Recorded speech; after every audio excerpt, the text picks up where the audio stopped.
Hi everybody, welcome to the Claremont Classic Garage. I'm Kevin. What do you think we should do today? I got a couple of ideas. This here is our Kubota B3000. We use it for blowing the snow around here in the winter time, and it does a few odd jobs in the summertime. I really like it because basically I got it for free. Not bad. That's kind of a long story. I didn't really get it for free, but that's how I justify it to myself. Back a few years ago, we decided that rather than using the old plow truck to clean the snow, we wanted a tractor with a cab and a front-mounted blower. So we started shopping around, and basically to replace my old B3030 with what at the time would have been a B2650, brand new, with a loader and a snowblower mounted on the front. They were asking for in the mid to upper 20s plus my tractor on trade, plus tax on top of that mid to upper 20s. I thought, wow, that's pretty crazy. So anyway, all the while I was shopping around, I was also keeping my eye on the classifieds, and I came across this one for the same. It was $24,000. I ended up buying it for $23,000, I believe, and I got to keep my other one. So that was okay. So yeah, I call it a free tractor. Anyway, we've used it now for 2 winters, and it's due for its 300-hour service. Plus there's a couple of little repairs and modifications we're going to do to it. I'll show you now what I've done to it to date. When we first got it, we had to do a little bit of electrical work. There was a lot of issues with lights. I finally found most of the problems, just bad connections really. Another thing we did, we installed the Kubota Radio Kit, which doesn't give you the radio, but it gives you the mounting box, the 2 rear speakers, and I installed, I think it's an old Kenwood radio that I had kicking around. And I still didn't like it because I got to wear headphones when I drive this thing. I still couldn't hear the radio. So what I did was I added 2 speakers here in the front. Now it's great. I can hear the radio while I'm working away. We added XM radio to it. I got a little holder for my phone. I put a rear view mirror up here, but it fell off. So we're going to have another go at that. Another thing we did, even though it's got front and rear wipers, it only had 1 pump. So whichever end of it you operated the washer pump, it would squirt on both ends. Pretty silly. So I added a separate pump for the back window. So they're separate. Also, what else did we do to this thing? I added a blue blinking light for when I'm plowing snow. I changed all the interior and exterior lighting to LED.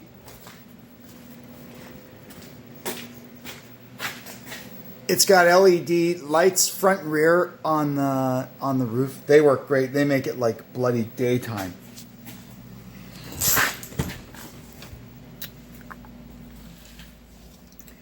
That's about it, I guess. Oh, I put a dome light inside it too.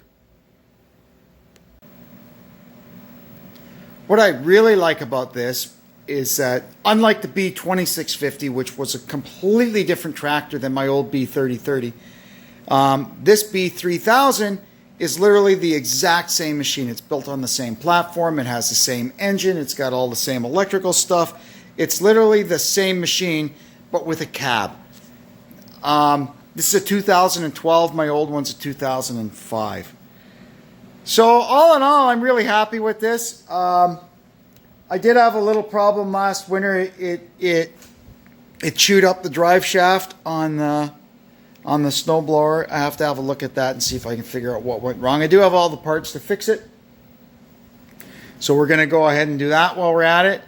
And like I said, it's mostly in here for its 300-hour service, which because I bought it new, I don't really know any of the service history on it. So 300 hours, I'm one to follow the book. It's a major service. So we've got all the stuff to do that as well. First thing I'm going to do is what I always do first. I'm going to remove the grill on the hood sides, which will give us much easier access to the engine. It's pretty easy, really. You undo these 2 thumb screws, and out comes the grill. It says here And then the hood sides, same thing. Off they come.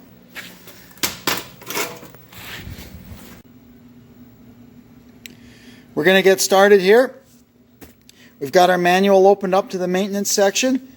We're doing 300-hour service, so we're just going to follow this column down and do everything that it tells us to do. But anyway, so we're going to get started. So the very first thing we're going to do here is engine oil.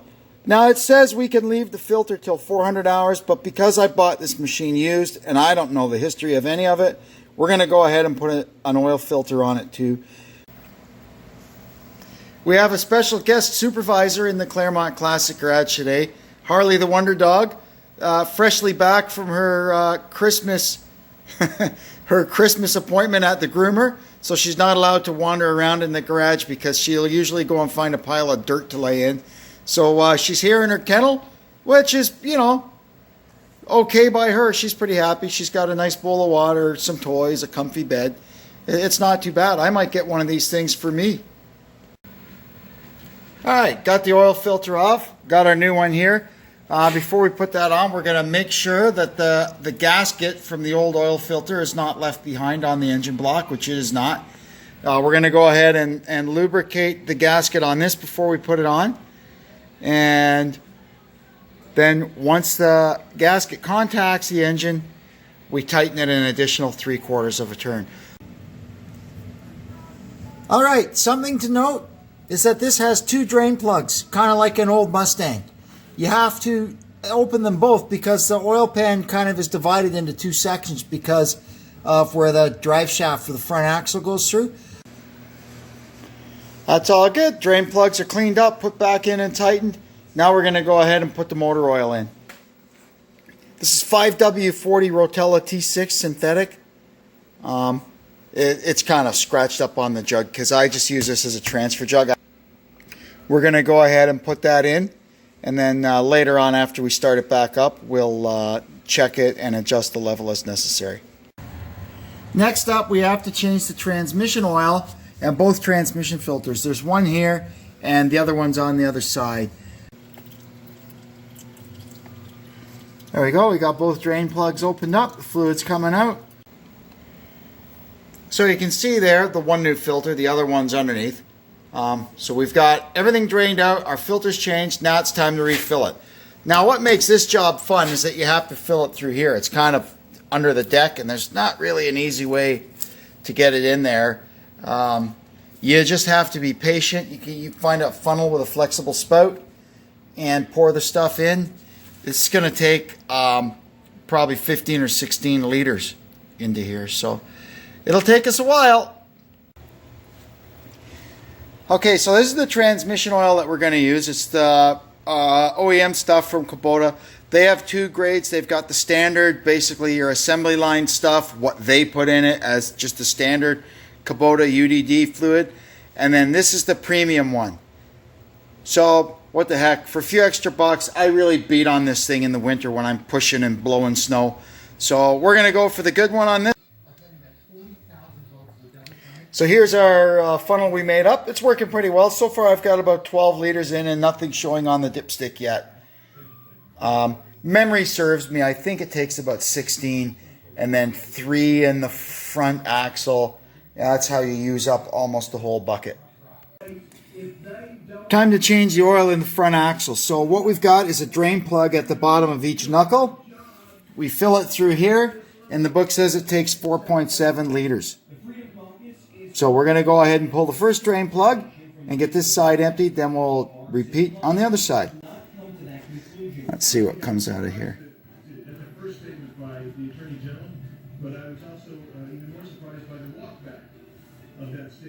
That's nasty looking stuff. Both sides of the front axle are drained and the plugs have been put back in, so now we're going to fill it through here. Here's our little dipstick. Our little dipstick here, you can see there's a step on that end of it, so that's your range.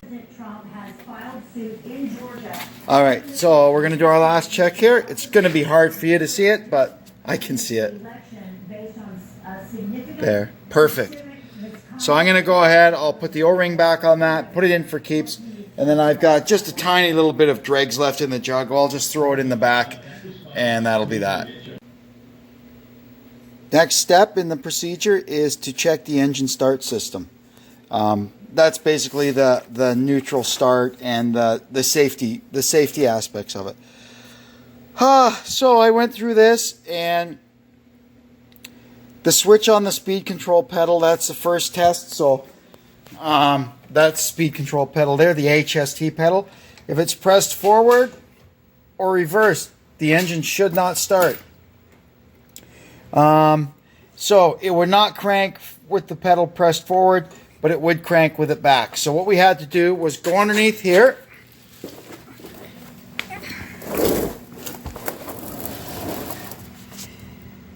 and adjust the neutral switch. So I'll demonstrate the function of it. So right now the pedal is in neutral, the plunger is depressed, the switch closes the circuit. So when you push the pedal down, so we're going to go like we're going forward. See that? Now that opens that switch, so the engine will not crank. Likewise, back to neutral, reverse. And the switch will be open now. So basically what I had to do to get this working again, I just had to loosen the jam nut and the adjuster nut.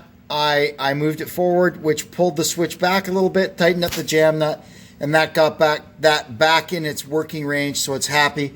So it won't start if we're pushing on reverse like that or pushing on forward like that. But it starts in neutral. So that's good. The next test they wanted us to do was the PTO lever. So you put the PTO on, the engine should not crank. It passed that test. The last test is the switch for the operator seat and the PTO. So basically what you do, you sit on the seat, you start the engine up, engage the PTO, and then remove your weight from the seat, and the engine should stop within 1 second, which it did. So that part is good. We can move on to the next step. Oh, next up, my favorite, greasing. So we're going to go, that's described on page 65. Page 65. We want to get all the grease points on this so we make sure we don't miss anything. Next, we're supposed to check the wheel bolt torque. And I'm going to look that up because there's no way I'll remember it. Yeah, so it's right there. So I'm going to grab my torque wrench and do that. Next up is to service the battery. And if you look at the connections here, especially this ground that's turning green, it probably needs some servicing. So we're going to clean up these. We're going to clean up these, fix them up, and I'm going to install a battery shutoff on it, which is something I've been meaning to do since I had this machine. Well, that was pretty interesting. I just touched the negative battery terminal and the end broke off. Wow. There we go, the positive terminal. I cleaned it all up. I took the battery clamp bolt out, cleaned the threads, so it's nice and free now. It was a little sticky coming off. Now I'm going to put the rubber boot back on, and we're going to go to work on the negative side. I'm going to have to fix up that cable, and we'll service it up like we did the positive side. Alright, so there's our new ground cable attached to the frame, and it comes up through here, and we'll service up this, get our cutout attached, and we'll bolt the cable to it, and that'll be the battery service part of the program complete. There we go. I'm happy now. I've got a battery cutoff switch installed. So if I'm going to store it in my old barn, I can open the battery. Makes me feel good. Oh, air cleaner. We have to service the air cleaner now. We can do that.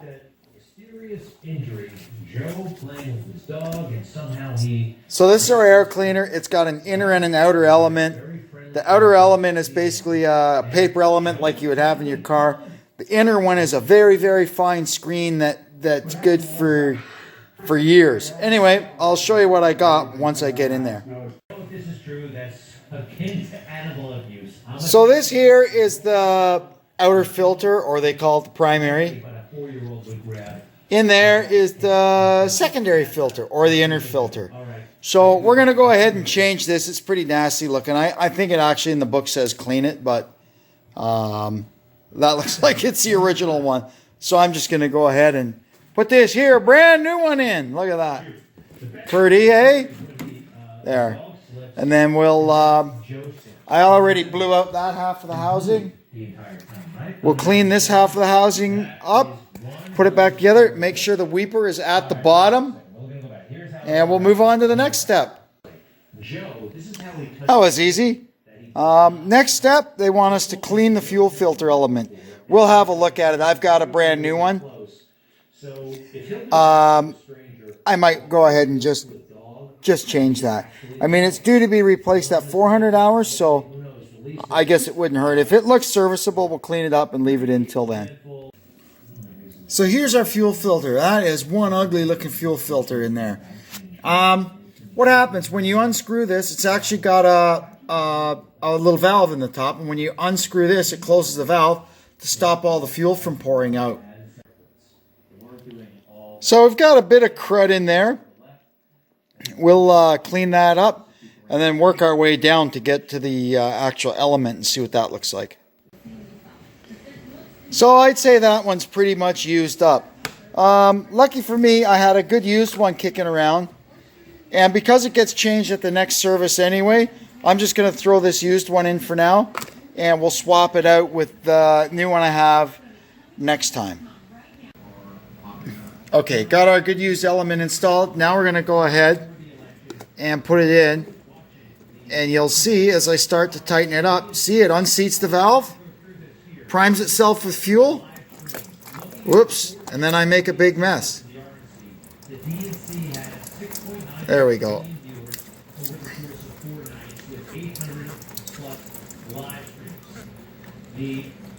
Maybe if I did it faster, I wouldn't make such a mess.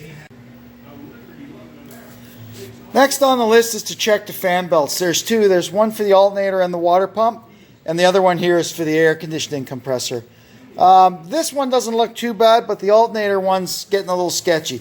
So anyway, I just went ahead and bought two new belts for it. So we'll go and change them. It's pretty straightforward. This one here has an idler pulley adjustable, so you loosen the nut there and turn that bolt to take the tension off. It will take that off. And then this one, it's just in a slotted bracket. You undo the two nuts and off it comes. So I'll be back once I've got them changed. Okay, our two belts are changed. Next thing on the list, it wants us to adjust the brakes, or I mean at least check the adjustment. So we'll do that. I gotta read the book. I'm kind of foggy on how to do that. It's been a while since I did the other one. Okay, so they want to see 30 to 40 millimeters of free play in the brake pedals. So we're at 20 centimeters, which is 200. Let's check the free play. Yeah, it's about that. It's maybe a little less than 30, but close enough for me. Let's check this one.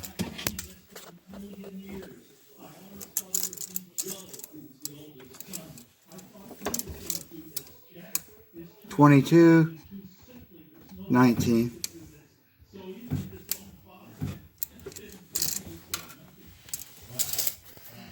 Now, when you're pushing them together, see, let's take up the free play on both. The left one,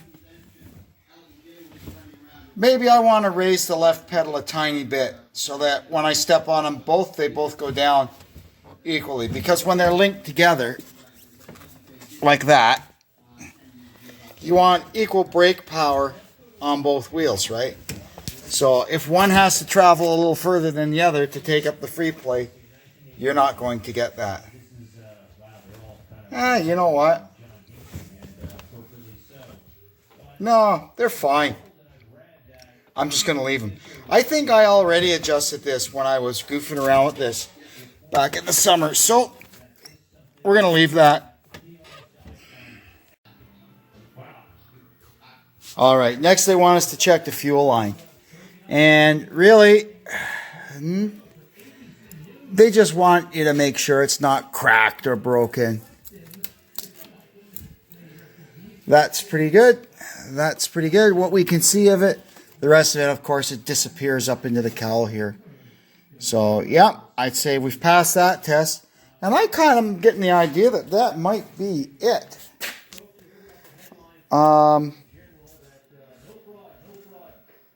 That's it, fuel line. There's nothing more down the rest of the... And nothing on that page. So that is it. Our service is done. What we're going to do next now is kind of the elective portion of the program. Because the thing is, it's 8 years old and I have no idea of any of the maintenance history of it, I'm going to go ahead and I'm going to change the antifreeze. And while it's empty, we're going to pull this big plug here and put a block heater in it. So here's the drain for the cooling system. I've loosened the radiator cap to let air back into it.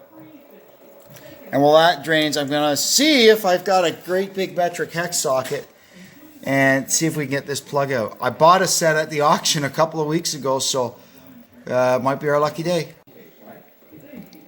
So there we are. It broke free easily, thank goodness.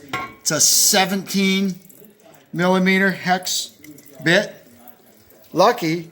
I bought this rack of gigantic metric hex bits at the auction a few weeks ago for 10 bucks or something. I don't know what they come on sale for at Canadian Tire, but I've never seen a set this big. Well, now I'm kind of glad I did because I actually needed it. So I put a couple of rounds of Teflon tape on this. Now we're going to screw it in and tighten it up. Takes a 1 3/8 socket. And I believe it can change yours. Okay, so I'm going to pack the cavity in this block heater with dielectric compound, then screw the cord in, and this will be done. Simply set it, lock in, recline. There it is. Now I've got a block heater. Now I'm going to fill the engine up with fresh coolant, and then I can put the hood back on. All right, I filled up the radiator. I replaced the coolant in the overflow jug. Tomorrow, it's getting late now, I'll finish this up tomorrow. I'm not sure if I've got air in the going up here because the heater core is in the ceiling of the cab and there's two hoses that go up that A-pillar. So once I start it up and the water pump starts pumping the coolant around, that level may change. Another little job I got to do. I decided I wanted to have a little interior rear view mirror.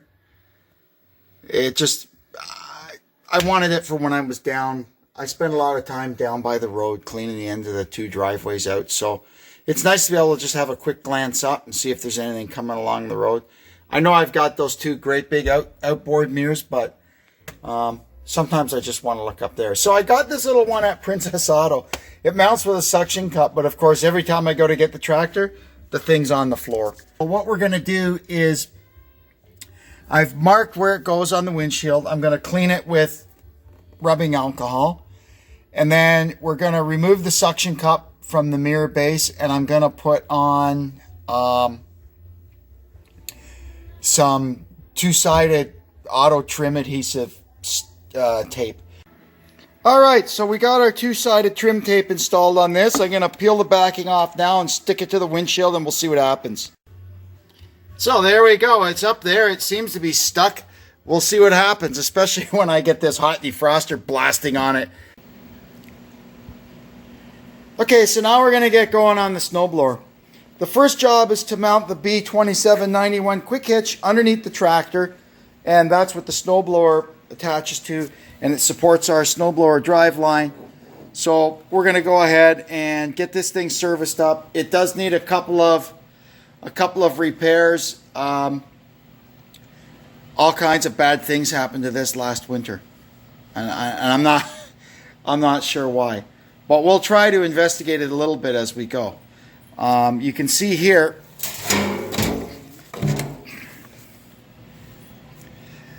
this thing is all melted and buggered up, and this end of the drive shaft, the teeth are all mangled inside the quick coupler. I had a heck of a time getting it off.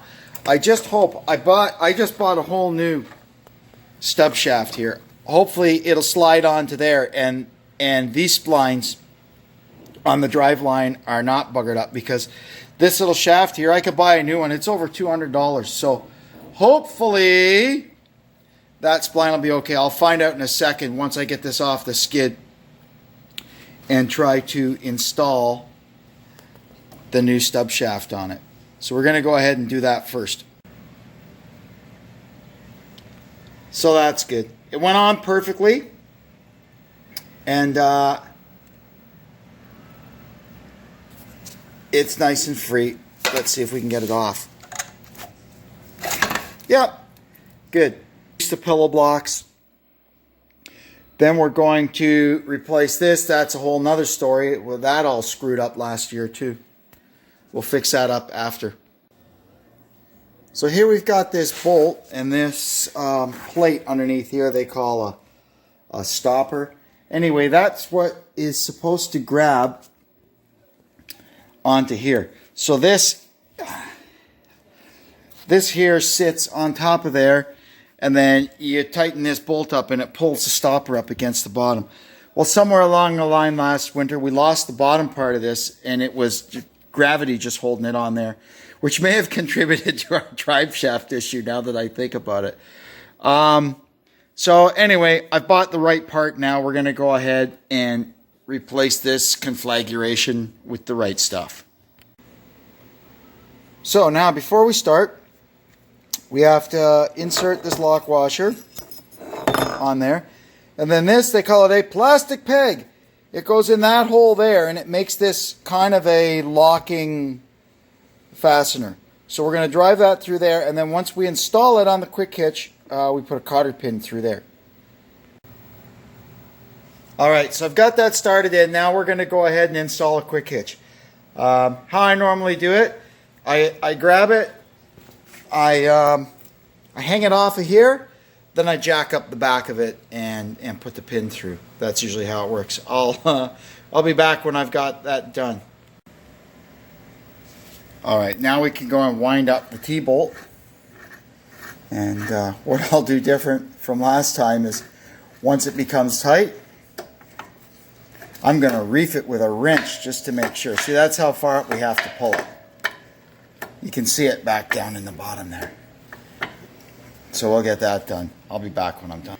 Okay, so I got the cotter pin installed underneath in the bottom of the bolt. So even if it does come loose, I can't lose it like I did last time. Now I'm going to crawl underneath and put the rear drive shaft in. It's pretty straightforward. You just slide it on, then click it on the rear PTO. After we grease it, of course. Alright, I've got everything buttoned up under there. We've got the drive shaft installed. Everything's tight. I've got this is the raise and lower. So we've got those hooked up. The other spool is for the chute rotation. We'll hook that up once we get the blower itself on. Next thing I got to do is I got to remove this shield, pull this drive shaft off, and we'll replace this. We'll replace the PTO shield. Alright, so we got a little stub shaft off. I'm going to take it over to the bench and we'll replace this plastic shield. So the U-joint is good. We're going to start by putting a little grease on here, and then we'll load on the snap ring and the bearing, and then we can slide the shield over and snap the snap ring in, and it'll be ready to go. Alright, that's good. You can see it rotates freely. So now we can go ahead and put this in. Just have to make sure we get the keyway back in. Then we'll tighten up our grub screw and then put the shear pin through it. And we can put the cover back on. And then we can have a look at the snowblower proper. Alright, so now following the maintenance schedule in the manual, I've gone ahead. We had this off, so it wants me to make sure the shear bolt is tight, so I just put that back on so we know it's tight. We've lubricated the U-joint. I've lubricated the drive chain, which takes winter grade chainsaw oil. Make sure the chain is tight. That's good. There's an adjustment if you have to do that. Now we can go ahead and put this cover back on, put the PTO cover back on, and we can carry on with our service on the front side of it. And I'll lubricate the chute rotator also. So next up is the business end. So over here we've got to check out all our shear bolts. So we've got one there, and another one at the other end. They're all present and accounted for, so that's good. Next thing we got to do is grease it. There's a grease fitting on each auger, and it says every year to change the oil in the gearbox, so we'll do that. First up, the grease gun. So changing the gearbox oil is a pretty simple affair. There's 3 plugs. There's one in the very bottom, which is the drain plug. There's this one here, which is the fill level, and that one there, which is the actual fill. That is like a breather. So I've already gone and cracked loose the drain plug, so I'll pull that out. Let the oil come out. And then I'll take out the other 2 plugs. That'll let some air in it and it'll drain a lot faster. I'll be back in a bit. So the fill for this is just standard 80-90 gear oil. My old jug here is all beat up because I pour it out of big jugs into these little jugs. So basically I've put the drain plug back in. So we're just going to fill it through the fill plug until it runs out the level plug, and then we're good. And there we are, she's full. So now we can put our level plug back in.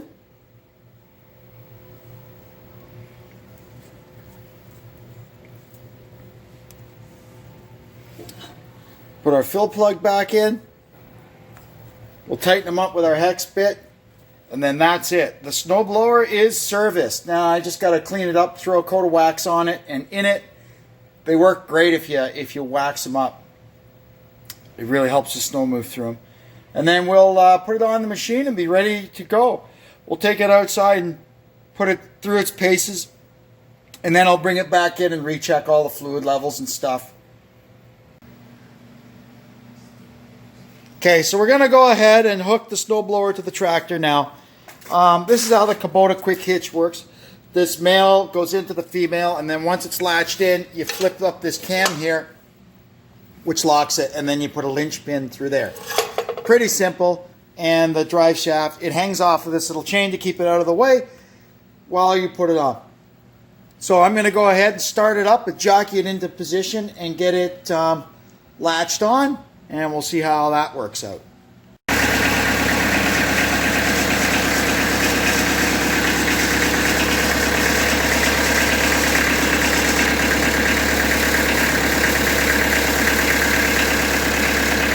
Okay, I'm going to stop now and get the drive shaft hooked up. Now I might push it a little further. There we go. Let me get the drive shaft hooked up, and then we'll jockey the blower into position. Okay, that's good. Drive shaft's hooked up. Now, I'm going to try and see if I can just manhandle it back into position. I might not be able to, but we'll see. Yeah, that was easy. I just kind of jiggled it back into position. So we're going to flip the cam up, and you'll see the lock come up. See it? That locks it in place. Now I'm going to hook up the lines for the chute rotator, and then operate it and see if I have to reverse them. But oh no, look at that. They're marked. So the blue one is the bottom one, and the other one is the top one. Then these wires are for the linear actuator on the deflector. I'll get that all hooked up and I'll be right back. Oh, that's all buttoned up. We got a nice coat of wax on the snowblower inside and out. We've got all our hoses and wires and everything all hooked up. You can go ahead now, I guess, and test, make sure I hooked up the deflector right. Yeah, up, down. Perfect. So the next thing I'm gonna do is I'm gonna start it up, and we'll check all the lights and everything. Then I'm gonna take it outside. I'll take this trailer hitch off, and we'll go put the drag blade back on it.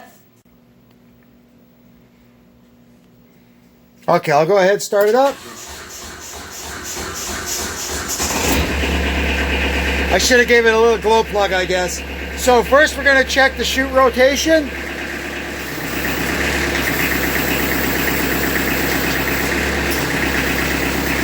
All the way left, all the way right, straight ahead. Now we're going to raise and lower the blower. There. Oh, you know what? While I've got it raised, I'm going to back it up off of that skid.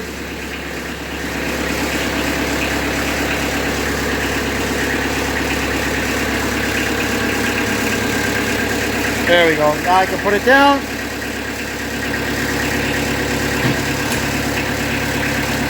Alrighty. Let's check the horn. Horn works. Okay, I'm going to put all the lights on. And we'll go around and check all the lights.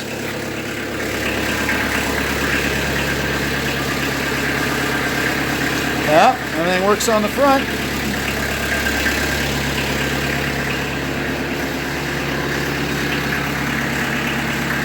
All looks good on the back. Oh, let me put on the beacon.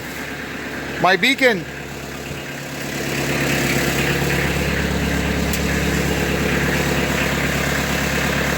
There we go.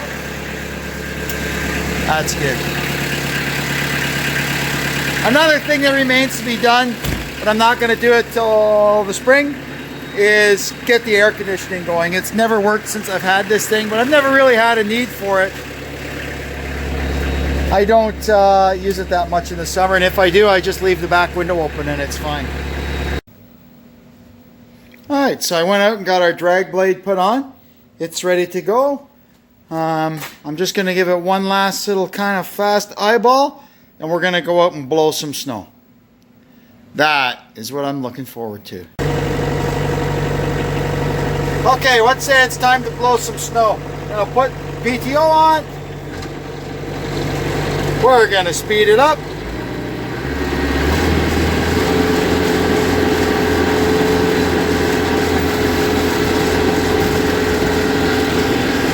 Let's go.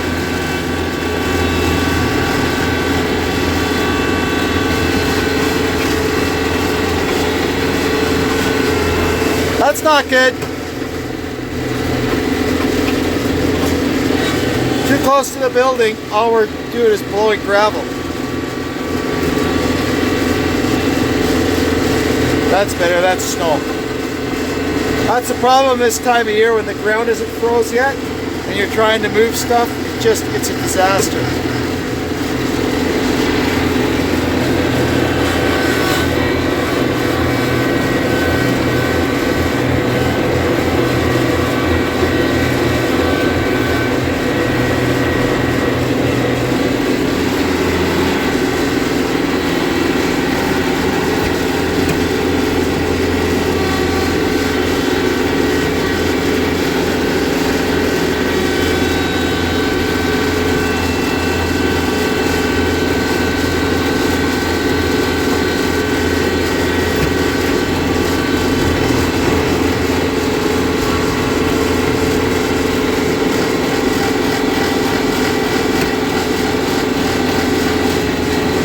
Well, I'd say it works.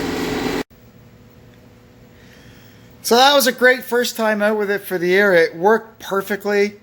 I got the snow all cleaned up. So I'm going to let it sit in here overnight. Let all this snow melt off of it. And I'll come out tomorrow. I'll clean it up. I'm going to double check all the fluids now that it's been hot and cooled off. And then we'll put her away up in the barn and get ready for the next storm. Anyway, I hope you've enjoyed this. This was a bit of a long one, but we had a lot of stuff to cover. Anyway, please don't forget down below there, subscribe to my channel. hit the bell so you get notifications when we post a new video. Leave a comment. Share my video. And please keep on coming back. We love showing you all this stuff at the Claremont Classic Garage. Anyway, for now, this is Kevin checking out. Till next time. So long.